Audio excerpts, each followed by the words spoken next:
Okay, this is the last lecture on buckling, and after this we're going to be jumping onto the section on shear.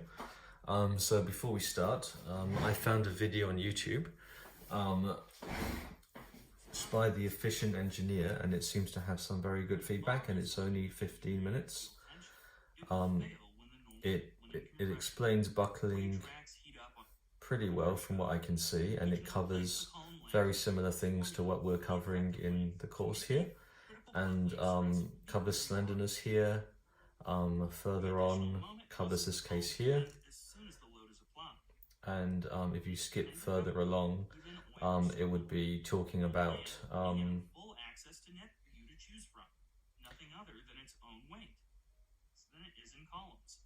some examples and some lectures. So if you're interested in that, then you can go to the Efficient Engineer on YouTube, and hopefully maybe a search on that, understanding buckling, may be enough for you to be able to find it. So there it is, the Efficient Engineer, and some pretty good comments from what I can see, so I'll just subscribe to that. Okay, so now that we've covered that, let's have another look at the buckling example number 4. So if we go on to the Dropbox, firstly there you would find the link to the YouTube solution that I did quite a few years ago. So this one here, I probably spent about an hour talking through it. There's there's a faster presentation by me, again talking about the same video, which would be this one here, and then there's a solution that we found on the web. So here's the solution that I go through if you wanted to watch that one there. Okay. So what we'll do is we'll quickly have a look at this one here again. So it's pinned, and I'll try to respond to some of the questions that I see on Piazza. So the first question is, if we assume that it's steel, and it says that it's steel there, steel has a Young's modulus. So the Young's modulus of steel, which Gary would have talked to you about, the Young's modulus would be 200 times 10 to the 3 newtons per millimeter squared. So when it says take E as 200 GPa, you'll probably find that 1 GPa is the same as 10 to the 3 newtons per millimeter squared. So that's just a property of the steel. And remember, we said that when we test a coupon of the steel, it would have a Young's modulus of E, which is a property of the microscopic particles within it, and then it would go down to fracture. So that would be the stress, and then that would be the strain there. Okay, so that's Young's modulus. The second thing that popped up on the Piazza questions was this concept of Z.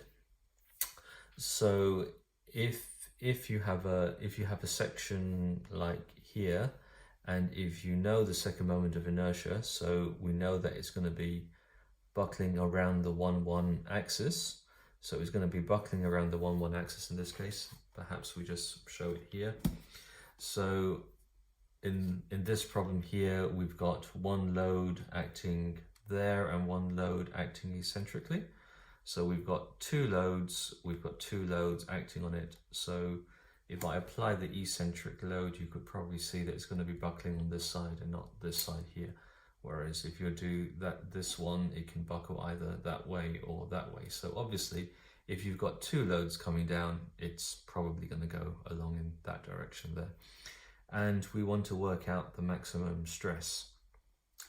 So if we assume that that's the cross-section of the beam at mid-height, the beam column at mid-height, and mid-height is where we want to look at it because that's where the stresses are going to be largest. So buckling around there, tension side, so the stress at the midline is going to be 0 there. The stress at the outside is going to be maximum in tension, and the stress on this side here is going to be maximum in compression. So as the thing buckles, the midline has no stress, or the neutral axis has, the midline has no stress, and then the outer fiber either on that side or that side would be exactly the same, but one side would be in tension and the other side would be in compression.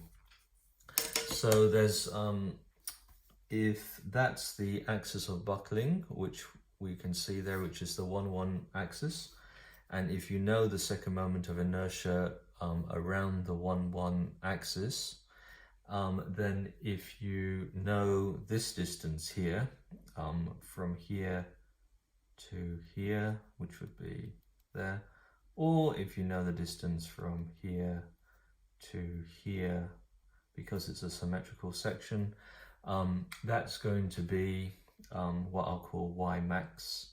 So I'll call that Y max, which is going to be the same on both sides.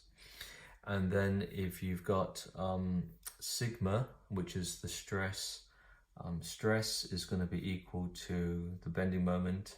Sigma equals my over I, y over I. So in this case here, it's going to be buckling around the 1-1 axis.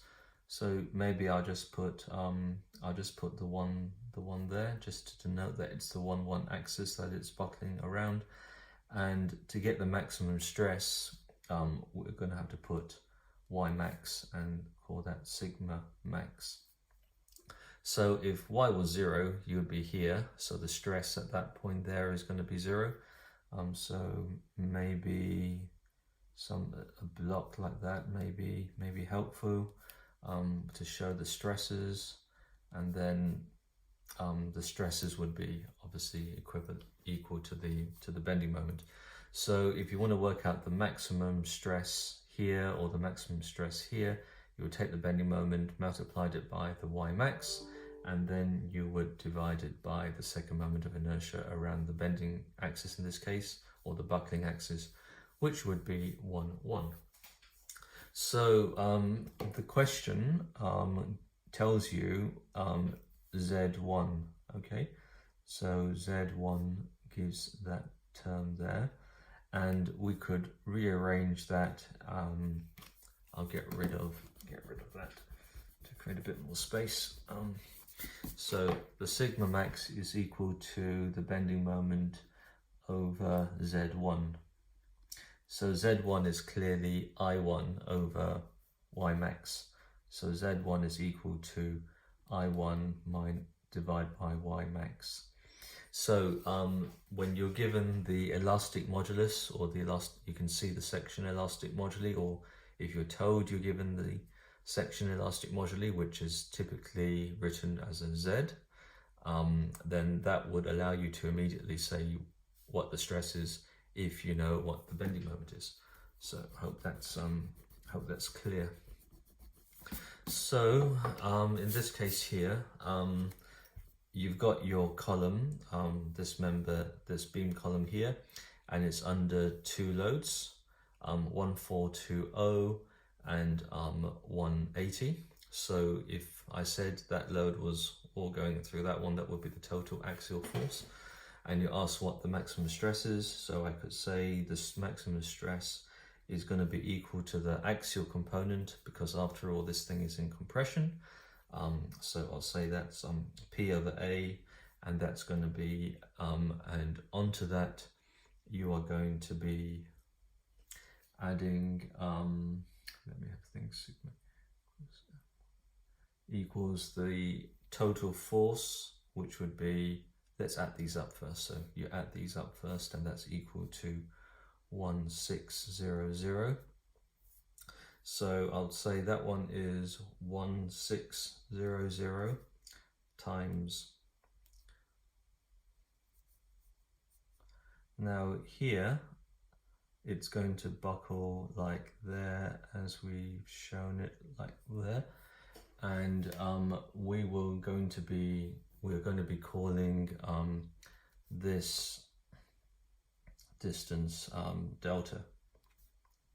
So we've got the force, the total force, which is the sum of these two. Let's make that a bit easier to distinguish. We've got two forces coming down, a big one and a small one. So we've got the force multiplied by the eccentricity, which are term E. So the eccentricity is saying effectively, let's combine these two forces here.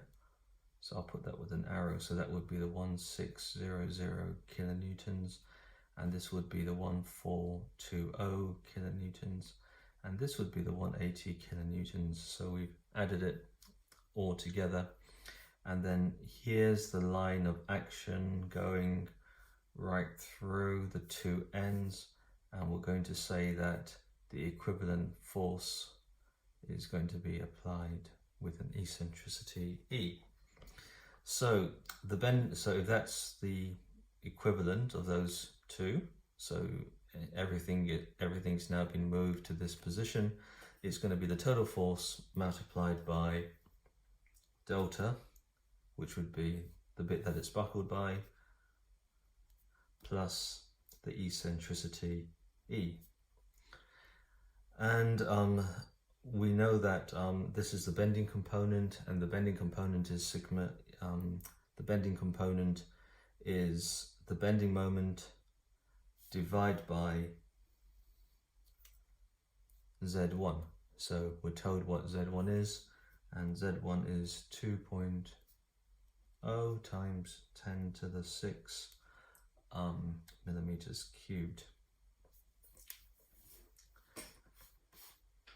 Okay, so from there we can see that we need to work out what E is, and we need to work out what delta is. P here would be 1600, because that would be the total kilonewtons, and A would be the cross-sectional area. So the cross-sectional area in this case here is going to be 1.55 times 10 to the 4. 1.55 times 10 to the 4. Let's just go back to the stress strain curve. So with steel, it reaches a yield stress at around there. So that is typically maybe around 300. It does vary depending on the type of steel, but it's about 300 newtons per millimeter squared. And I'm just going to go and look at the solution, and from the solution to this, I can see that the axial component of the stress is going to turn out to be 103 newtons per millimeter squared, and I can see that the bending component is going to be 37.6 newtons per millimeter squared. So it's quite nice at this stage just to be able to, well, firstly add those two up, and you get 140.8 newtons per millimeter squared. So it's quite nice at this stage to see that it's about half of the 300-ish, which means that the maximum stress is definitely within the elastic. So this would be the elastic region. Elastic region means you load it, and if you take the load off, it will go back to 0. You load it again, it will go back to 0. But if you're in the plastic deformation, like a paperclip, when you deform a paperclip, it deforms plastically, and when you release the force, it doesn't go back to 0. So it's nice to know that the 140 that we'll see to be the final solution is well within this 300. Now we've got two bits. So the first bit is to work out what this delta is. So if we go back a few pages in the course book, we can see an equation for delta, which would be the maximum at mid-height, L over 2, and we can see that's equal to E multiplied by 1 over cosine pi by 2, the square root of PCR, P over PCR minus 1. So we may as well write that down here. So we'll say the delta is going to be equal to the E, which is the eccentricity, multiplied by 1 over cosine. Remember, set your calculator to radians at this stage. Open bracket, pi by 2 multiplied by the square root of P over PCR. And then the whole thing subtract 1. So we can remember that delta is a function of E as well. And we can work out what delta is from this equation here. So let's have a look first at what the P is. The P is how much the column has been loaded by. So the P in this case is going to be 1600 kilonewtons, and then the PCR, because it's pinned. Should probably have drawn it like that and put that one on a roller. So sorry about that. So it's pinned, and then we want to know the PCR. So PCR is for a pinned. The effective length is 1, and if we look back at the question, it's got 7.8. So the effective length is 7.8, or 1 times the full length. So pi squared E I, remember E is the Young's modulus, 200 times 10 to the 3 newtons per millimeter squared. I1 is 3.67, and you divide all of that by the length squared, which is going to be 7.8. So 7.8, sorry, pi squared EI over L squared, and L is going to be your 7.8, which is going to be the total length of the column. Okay, so note that that's E1, which we've got there, 3.67. So that one is going to be 3.67 times 10 to the 8 millimeters to the 4th, and then the L is 7.8 meters. Pi squared E, and if you work that all out with the right units, you get 11907 kilonewtons. So that would be the value of the PCR. So you've got a ratio 1600 divided by 11907. So you've got that ratio to work out. Take the square root, multiply that by pi by 2, take the cosine in radians, inverse, subtract 1, and you've got your delta as long as you've got your E. So to work out E, it's not difficult. So let's take moments around there. So let's take moments around there. So we would say the 1600 kilonewtons multiplied by this E that we're trying to calculate is going to be equal to 1420 kilonewtons times 0 millimeters, because we're saying we're taking moments around the line of action of that anyway, plus the 180 kilonewtons, and that's going to be multiplied by this distance here, S, which is going to be 350 millimeters. So there's enough information there to work out what E is, and E in this case, so that would obviously go, so 180 times 350 divided by 1600 will give you an E of 39.4 millimeters. So we've got E there as 39.4, and then we've got our E there as 39.4 millimeters. And if you worked all of that out, you would get 7.57 millimeters. So you've got a sum of 7.57 millimeters plus 39.4, which gives you a combined of 46.9, multiplied by that, divide by 2 times 10 to the 6, multiply by that, and plus that, and that would give you the total, as we've said here, as 140. So we can see most of the load, most of the stress is caused by the axial component, and 1/3 of the total stress approximately comes from the bending component, getting the stress there. Oh, it says calculate the maximum compressive stress in the column. So putting the eccentric load on as the 1/6, we can see it's going to buckle on that side there. So that's going to be tension, that's going to be compression. So that is going to be max compressive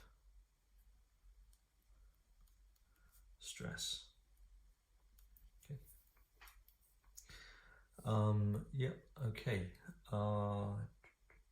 So now we can see that there's a 2-2 axis, but in this particular case, the column is just buckling about the 1-1 axis.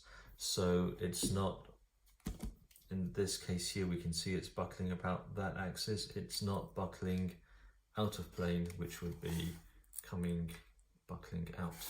Yeah, so can't quite show that, but hold that there. It's not buckling out of plane, it's buckling in plane, which means that the question was trying to confuse you by giving the Z2, because as you can see, we've not used Z2 and we've not used I2 in the calculation. Okay, all right. So yeah, that would be the eccentric. And I've probably shown that a bit too exaggerated because it's 39.4 and 7.57. So that's 39.4 for the E.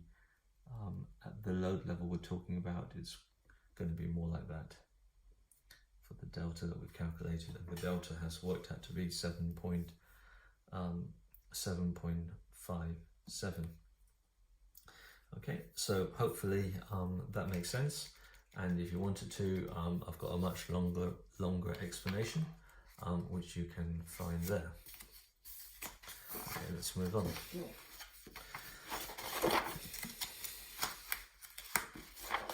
So let's just give a recap. So we're after a unified solution for buckling. So we're after a unified solution, and the unified solution is known as the Perry-Robertson.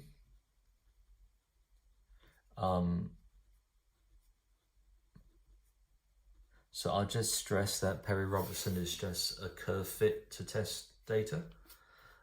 So there's a lot of test data on columns around the world in the last 50 years, and the Perry-Robertson formula is just a curve fit to the test data. So it's unified, it's called Perry-Robertson, and Perry-Robertson takes into account a curve fit to the experimental test data, and it takes into account material non-linearity, and it also takes into account all this other stuff that we've talked about before when we were talking about real columns being not perfect. So it takes into account, by definition, since it's based on test data, lack of straightness, some eccentricity, non-linear material properties, and non-slender columns. So I'll just put initial lack of straightness.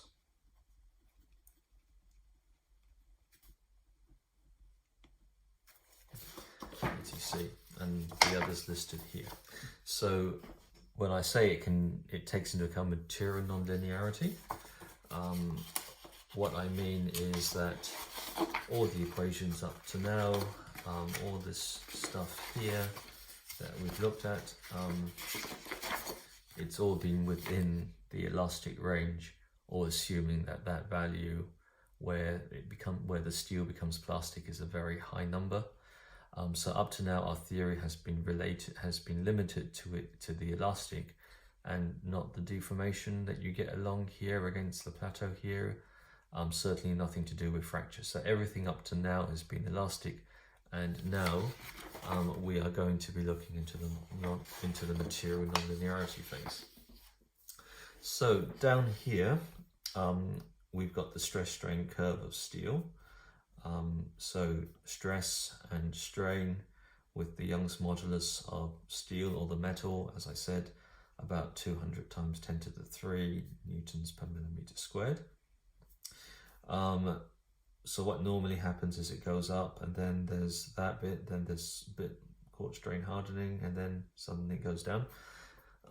So you can probably appreciate that it's conservative to the real stress strain curve to just assume that there's a horizontal plateau. So we're going to be simplifying steel.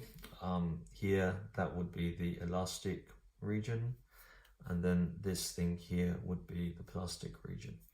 And I said that that stress there is about where it goes non-linear, 300 newtons per millimeter squared would be a typical value there. And then I've given the Young's modulus in the same units. So that would be enough information if you really wanted to work out that point there where you deviate from elastic to plastic. So this thing here is nothing to do with buckling. It's a property of the steel. So the steel would have some stiffness going up here. At that point there, suddenly all stiffness is lost because of the material. So that's what the assumed material properties are of steel for this purpose. So on the other hand, we've also got another equation which we've talked about, which is sigma CR. So if you remember P Euler, so P Euler is equal to pi squared EI over L squared, and then you can turn that into the lambda squared. Let's just go back to see which equation number it was for the slenderness. Pi squared EI over L effective squared, and then that would have become your slenderness. So pi squared E, just give me a second.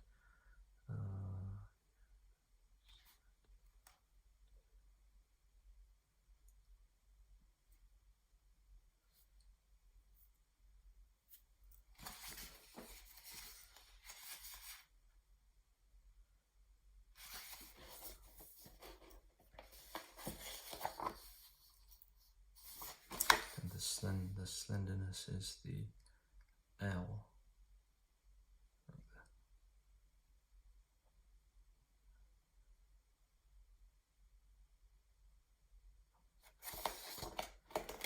Yep, I think that's fine. Okay. So we've got this. So we'll start it off there. PE is equal to pi squared EI over L squared. Rearrange it like that. So with that being the slenderness, which is effectively the length, so we can see a plot of the slenderness here.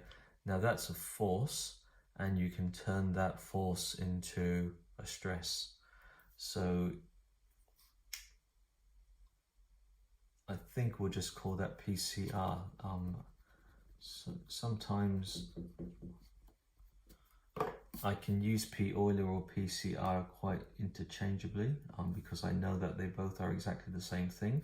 One of them just gives credit to Euler for coming up with the theory, and when you say CR it means critical, or the Euler critical, pi squared EI over L squared. But just to make it consistent with there, I'll call it PCR. Now we talked about this being a stress, and we also talked about, in the example just now, we also talked about the stress there, okay? that stress that we've been calculating. So stress can certainly be calculated. So if you've got a critical load, that means you've got a critical stress, and the critical stress is dividing the Euler by the area.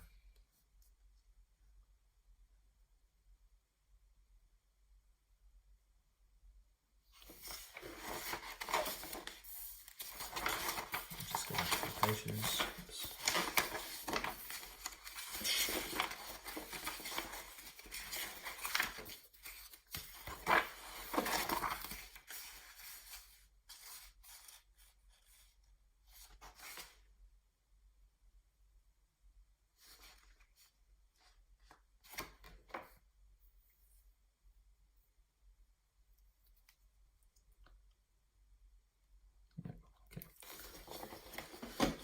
So PCR is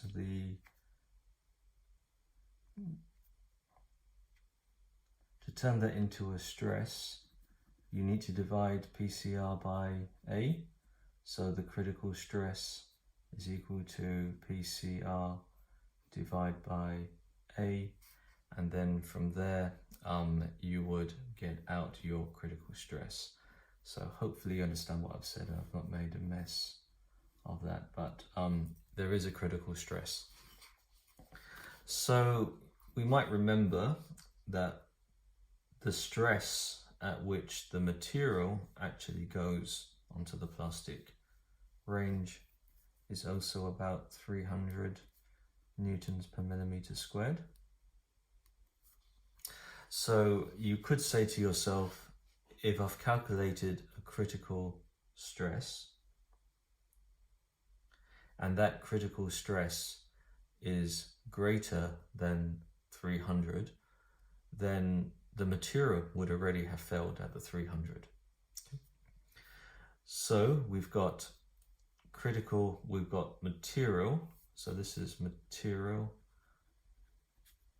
so nothing, absolutely nothing to do with buckling, and then all of that is due to buckling.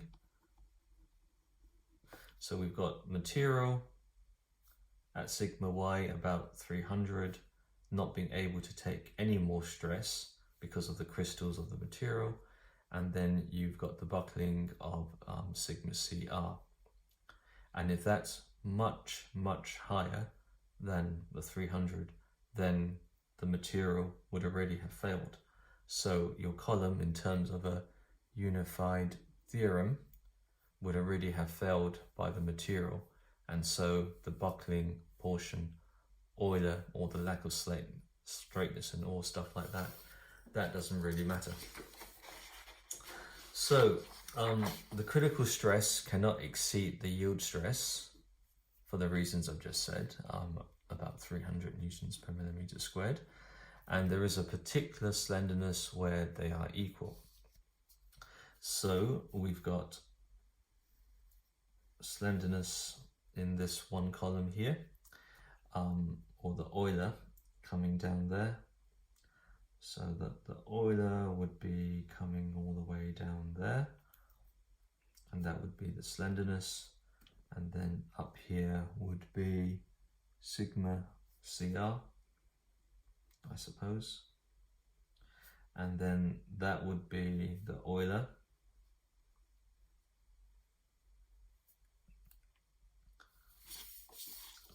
coming down there, the Euler being based, of course, on the pi squared EI over L squared, and this is plotted in terms of a stress pi squared E over lambda squared. So that would be Euler or sigma CR. Okay. So on the same graph, we could put a dotted line and just say that's 300 newtons per millimeter squared, or something called sigma y, which would be very similar to 300 newtons per millimeter squared for steel, and we can say that the steel will not be able to take any load. So we could forget about everything above there. So we would be coming up here with the 300, and that would be intercepting 300 or sigma y for the material, and that would be intersecting our Euler curve here, and there would be an intersection between the two, and we would be able to calculate that value as lambda naught. So sigma CR equals sigma y, which is what you were getting at that point, and you would be able to calculate the value of this lambda naught, which would turn out to be pi square root 3 e over sigma y. Okay. So that point there can be calculated. Now, if you've got a very short column, so if I've got a very short column,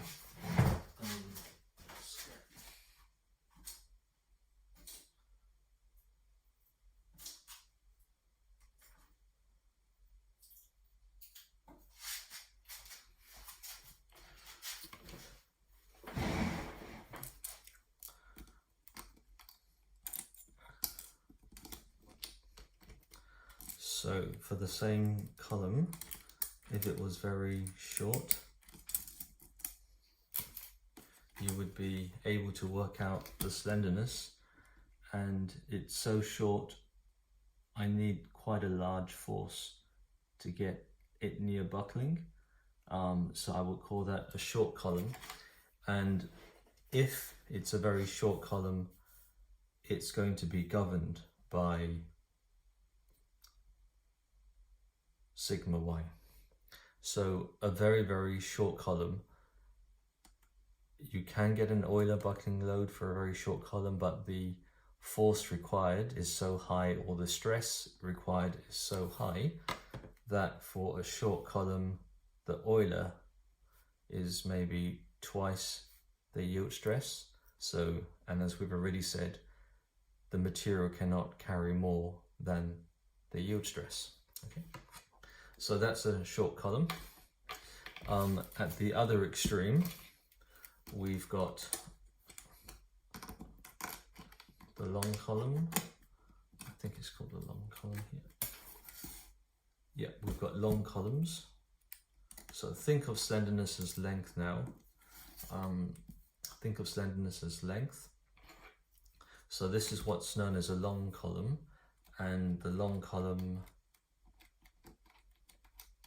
is very, very susceptible to Euler. So down here you would have what's known as the long columns, where it's nowhere near the yield stress, which we can see here. So the long columns are going to be controlled, or their failure is going to be controlled by Euler. Because remember, once the Euler load is reached, everything shoots off to infinity. Deflections and stresses. So that's what we call long columns and short columns. And in between, around here, that's known as, it's called transition. Sometimes I call it intermediate columns. So I normally call that intermediate. So I'm just saying, if someone does an intermediate column, you would know that's actually within the transition. And that's somewhere in between here, where it's influenced both by the yield stress, and it's also influenced by Euler. But obviously, the longer the column becomes, the more influenced it is by Euler, and the shorter the column becomes, the more it's influenced by the yield stress. So for my transition column, let's just say it's that one there, and this column is going to be influenced both by Euler as well as the material crushing at 300 newtons per millimeter squared, or sigma y. So this value of slenderness separates the different types of failures. Short, which fail by being squashed, longer ones which fail by buckling, and the transition ones which are somewhere in between. Okay. And it says that if the yield stress is 300, then if that was 300, that was 200 times 10 to the 3 newtons per millimeter squared, and that was pi, then that value would be equal to 81. So in reality, the division between short and long types of compression failure is not that sharp, and experiments show, so these are lab experiments, show that there is a transition zone where failure involves a mixture of yielding and buckling, and this takes into account the relationship between stress, sigma F, and slenderness, as shown by that line there. So that's saying that this is theory based on sigma y, this is theory based on Euler. How does a real column behave? So real in the sense it's in real life, and a real column, if you plotted the data points, it might look like that. Okay, so you've got something happening in this transition zone here where it doesn't quite behave Euler because it's influenced by the yield stresses, and there's an interaction or a mixture between the two in the real world, and we have said the real world has initial lack of straightness, etc. Okay. So this is the real world behavior. So for a long column, we can see the long columns. Yes, the long columns don't quite behave like Euler, but it's very, very close. And the short columns, it's very, very close here to the yield stress, but in this transition zone here, it's influenced by both the yielding as well as Euler, because real columns are not perfect columns. So this is a bit of a history lesson. So in terms of theorems of failure,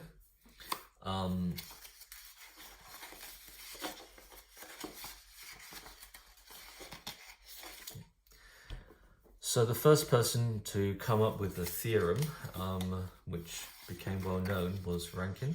So remember, Perry-Robertson is now what's used. Those of you who go to a design office this summer, get a job, you're designing columns, you're designing it using Perry-Robertson. Rankine came up with this theory, or this equation here, which is not bad, but he probably came up with it about 100 years ago. So it's since been superseded by the Perry-Robertson, which is just a curve fit. But Rankine proposed in his formula, it's no longer in use, having been replaced by the Perry-Robertson. He said 1 over sigma fail is equal to 1 over CR, which is plus 1 over sigma yield. So this equation, which he came up with, it does meet a few things. It has the desirable property that the failure stress tends asymptotic to the yield stress for short columns, and to the Euler critical stress for long columns. So it does come up with something. So it behaves quite well for short columns, it behaves quite well for very long columns, and it just gives a curve going between those two. So it's got this desirable property, and the curve is described by Rankine is similar to the solid line in figure 14. So the curve described by Rankine is similar to that one there. Right, so let's rearrange Rankine's formula. Sigma fail is equal to sigma y, 1 plus sigma y pi squared e over lambda squared. And this is known as A. So you could rewrite that one as 1 plus A lambda squared. Okay. So A is something that you can use to tune your results. So A can be any value, and you can choose a value of A that best fits the experimental test data. So for example, we've got that one there, and then we've got the Euler coming down there.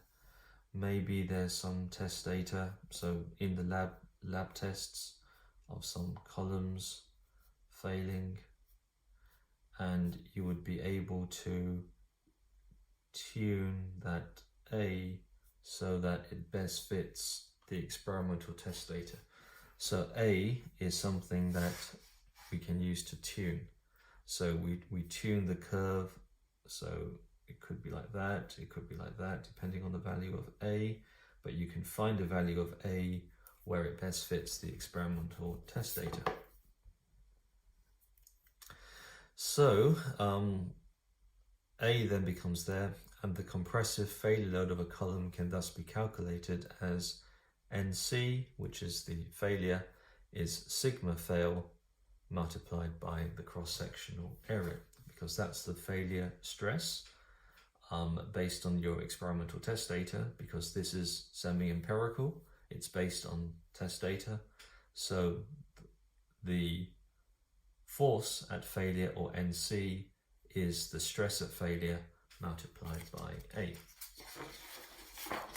So here we have an example of example 5, which I also used in the final exam in 2017.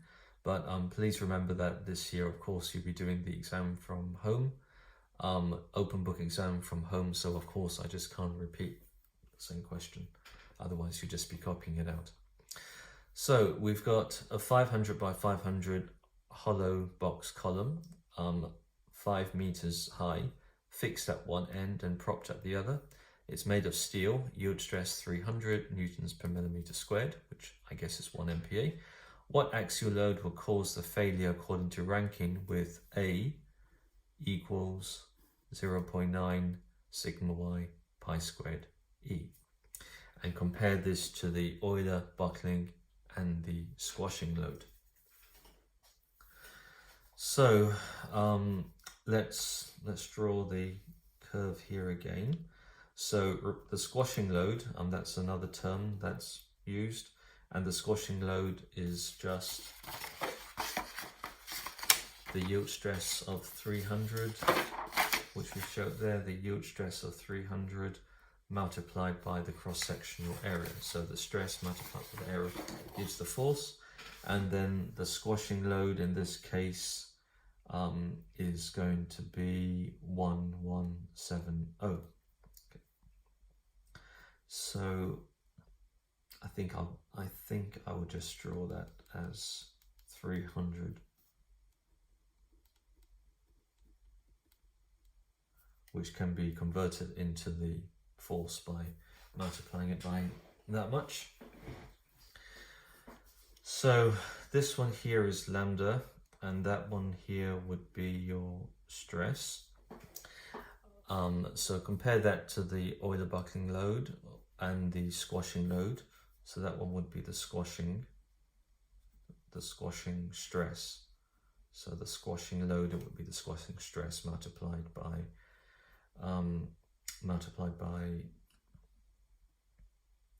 the cross-sectional area. And then here we've got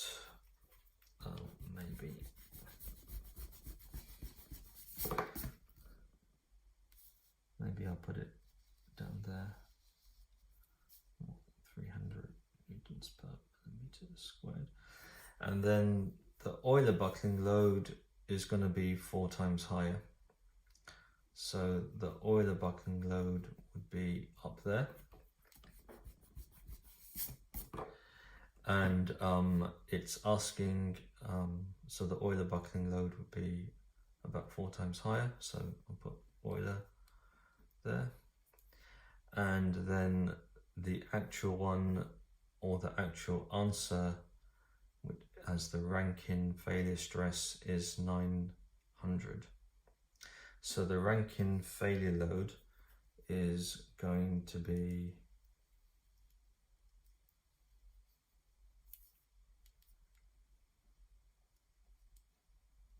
Rankine. So I'm not showing that. Okay.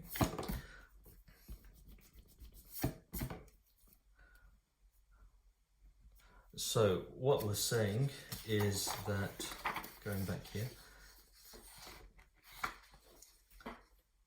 the Rankine, which would be the solid line, or this line here, so the Rankine is under the yield stress. So the Rankine is under the yield stress.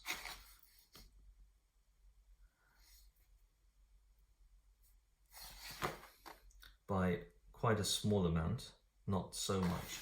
So it's just under the yield stress, and the Euler is 4 times higher, which would be about there. Okay, so we're probably talking about something about here.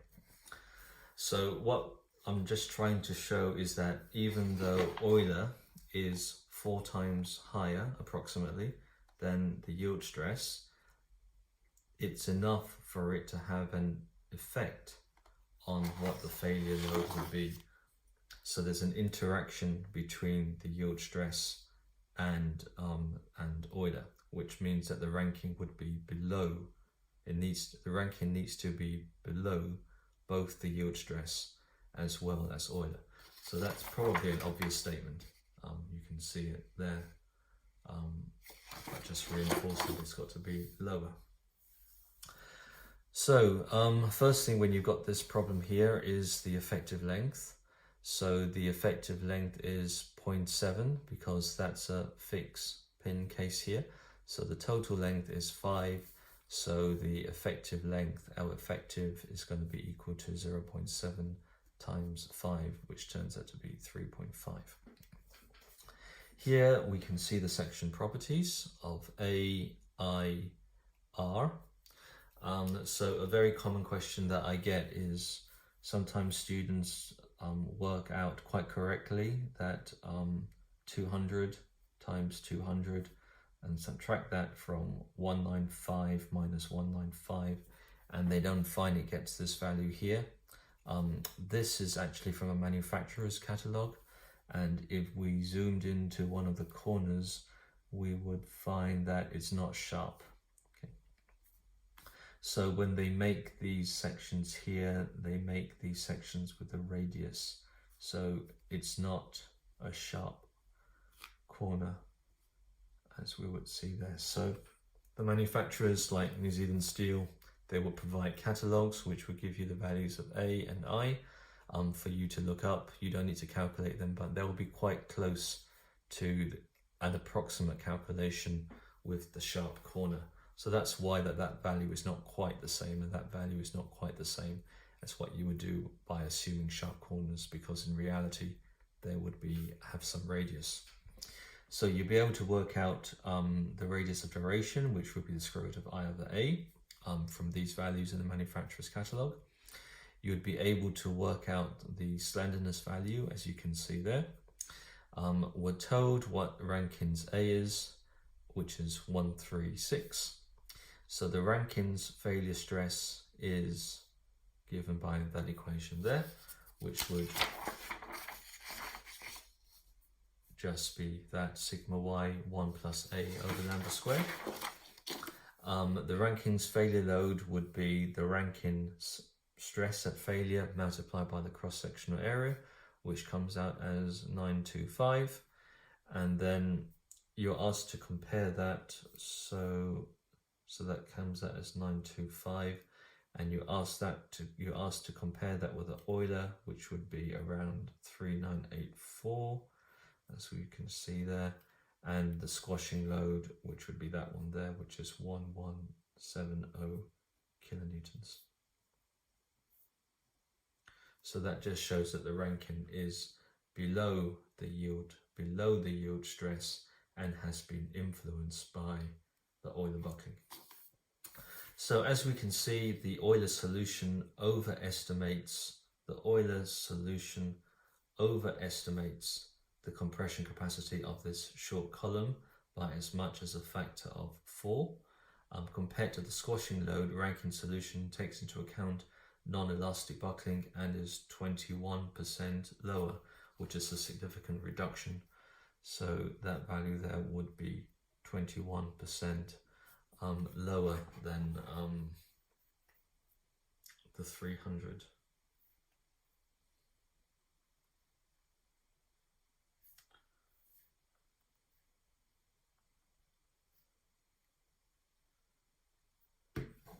Which would be about 240.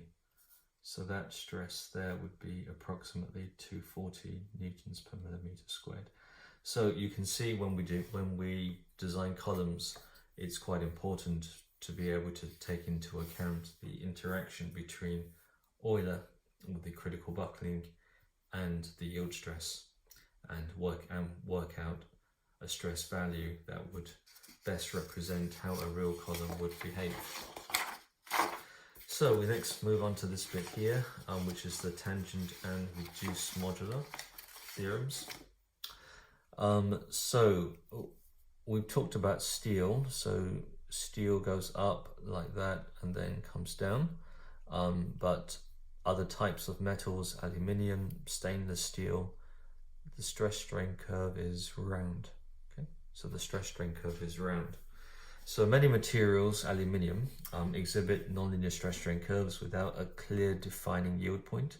So that would be the clear defining yield point in that case. But here for aluminium or for stainless steel, there's not a clear defining yield point. There's also no clearly defined Young's modulus value. And remember that the Euler is that the Young's modulus has been used pi squared EI over L squared. However, for such materials, we can calculate the tangent modulus of the slope at any particular stress.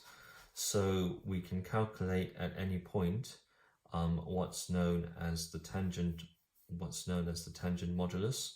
So remember, if you load that up there and release the load, it will go down like there. But if you load this up here and release the load, it would go down by that axis down there. Okay, because it would have deformed plastically. So we can calculate the tangent modulus, which is the slope of the stress strain curve at a particular stress or strain value, using the slope of the stress or strain at any particular point. So say at that point there, that might be the slope of that section there. Using certain assumptions, Essinger proposed for such materials replacing the standard Young's modulus with the tangent modulus in the formulas. So instead of using E, you'll be using ET based at whatever point you've gone to. So that's the so-called tangent modulus theorem. However, experiments showed that this underestimated the buckling load. It was observed that buckling initiation bending moments starts to act in addition to the axial load, and the concave side is compressed and deforms to the tangent modulus ET. But the convex side is slightly unloaded by the moment and therefore deforms according to the elastic modulus E. So buckling expressions are for the so-called reduced ER is given by that expression there. So again, let's relate that back to the example here. So this would be the compression side and that would be the tension side. And we could see that if it was a rounded stress strain curve, the tension side wouldn't be, well, it would have more stability on the tension side, of course. So the reduced modulus depends on the shape of the cross section. For a rectangular one, it's given by that expression there. So measured buckling loads tend to lie between the lower bound given by the tangent modulus and the upper bound with the reduced. So real materials would lie between that one and that one there. The simple Euler buckling load will of course be a higher load than both. Since the reduced modulus is on the unsafe side, it is more common to use a tangent modulus, which is also simpler to calculate just by taking the tangent at any point. But just be aware that when you're talking about the tangent modulus, it can be over conservative. It errs on the unsafe side and so the tangent modulus would err on the safe side. So that's just to bear in mind when you're talking about other metals like aluminium, stainless steel. There's a rounded stress strain curve, and this is how the equations get by it. Now, moving on, Perry-Robertson formula. So it's just a bunch of maths to curve fit. So they're just saying that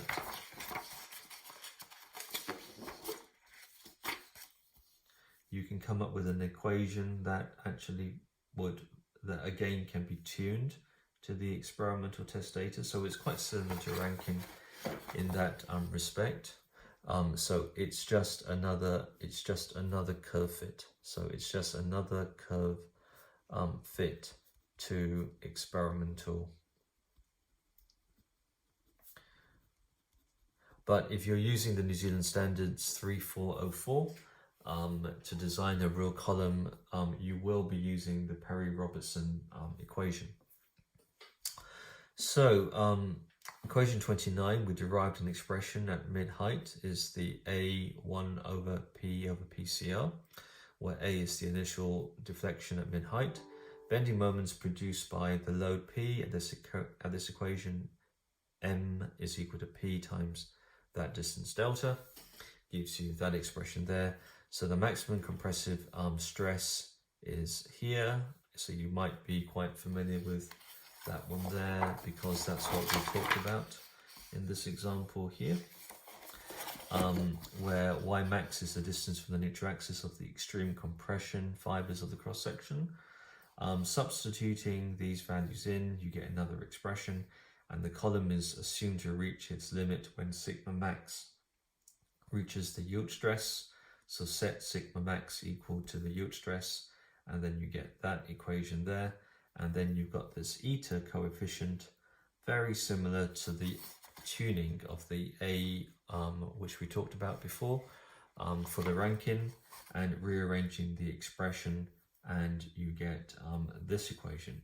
So you would find this equation in the New Zealand Standards 3404 as and this is called the Perry-Robertson equation.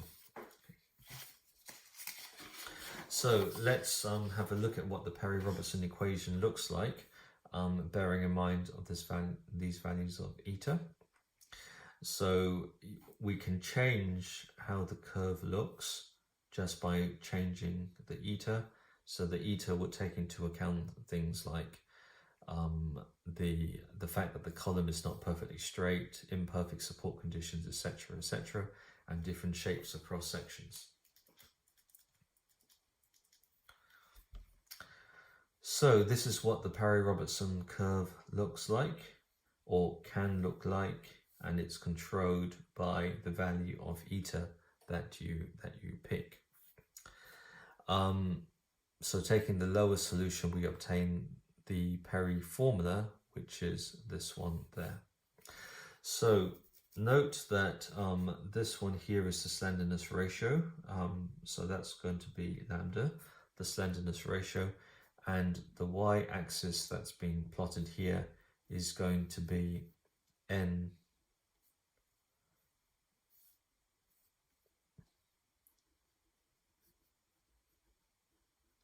nc over ny. Now so this is going to be a ratio, and obviously this ratio cannot exceed 1, otherwise you've exceeded ny. So ny is just sigma y, or the 300 multiplied by the cross-sectional area. So this column here is a reduction factor, or an axial load capacity ratio, which tells you how much strength you've lost in a column compared with the squash load, sigma y times A. So the coefficient depends on the initial imperfections, and tests conducted by Robertson led to a tuning of 0.03 L over R, which becomes the Perry-Robertson. And by looking at different types of steels or different directions of buckling, different values of eta can be proposed by the design standards. But the typical value has the order 0.00003 L effective over R squared. But you don't need to worry about these. You don't need to worry about these values in the sense that you don't need to worry about how to calculate them. They will be specified by the design standards. So when you look at 3404, it would tell you exactly what value of eta to use for whatever bit of metal or steel that you're designing. So in design, instead of stresses, we use load capacities, and the ratio of the compression capacity to the yield load can be easily calculated, hence the reduction factor compared to the yield. And here they've plotted the Perry equations, or the Perry-Robertson equations, for a few values and a yield stress of 300. The particular value of slenderness of 44 is just used in a subsequent example. So this makes it quite easy to design a column. Firstly, you work out the effective length and you work out the value of R, and that gives you the slenderness ratio. So if your slenderness ratio was 150 and the design codes told you to use eta of that, then all you would do is you would go up by 150, go across there, and I think that would be about 0.28. So you'll say, for my slenderness, I get a reduction factor of 0.28, and then I multiply 0.28 by the area multiplied by the yield stress, and then I'll get the capacity NC of the column. So it's very, very quick to work out what the capacity or strength of a column is. So final thing is an example. So example 6 is exactly the same as example 5. So example 6 is exactly the same as example 5. When then propped, what is the axial capacity according to the Perry-Robertson equation? So from example 6, we work out lambda is 44. Using the Perry-Robertson curve based on that, we work out a value of 0.9. So all you do is you go up the curve. The curve is plotted in the standard, by the way. So you go up the curve, see where it reaches there, reads across 0.9. You've got your 0.9, and then the strength is area sigma y, which is your 300. Multiply that by the 0.9 that we've got from here, and that tells you what the strength of the column is. So in practice, a reduction strength of 0.9 would also be applied to provide a reliable load capacity. And then if you do that, then you'll get 948, and we're asked to note that it's not too different from what we had in this example, 925. So the ranking with the tuning of A is quite similar to the Perry-Robertson. So Watts Perry-Robertson has quite a nasty looking equation, which would be that one there. Well, it's not nasty looking, but it's quite a messy equation. What we know is that the design standards would tabulate it, would show it to you in the form of a graph for you just to read off, so you don't actually need to punch any numbers through there if you just wanted the quick estimate as to what it is. So now let's go back to the Dropbox. So example 4, if you go to the Dropbox, again, I've got this, I go through the solution. Number 5, I also talk about that one in that video there, if you wanted to, so that would be a bit longer than what we've done here. And then again, for example 6, I again talk about it and talk about the Perry-Robertson. And then other solutions there, like that one there. So you can see I have used this exact question for the midterm test, and twice it appears. I've used it for the midterm test, and of course this time you've got no midterm test. But I'm saying I'm not going to be repeating it word for word. The same questions in the final exam. So after this, we've now finished compression. So you can have a look, make sure you can do the basic problems. So there's a lot of remembering about calculation of second moment of inertia and calculation of calculation of second moment of inertia about the two axes there. After that, some advanced problems, and then after that, some more difficult problems for the exploratory. Okay.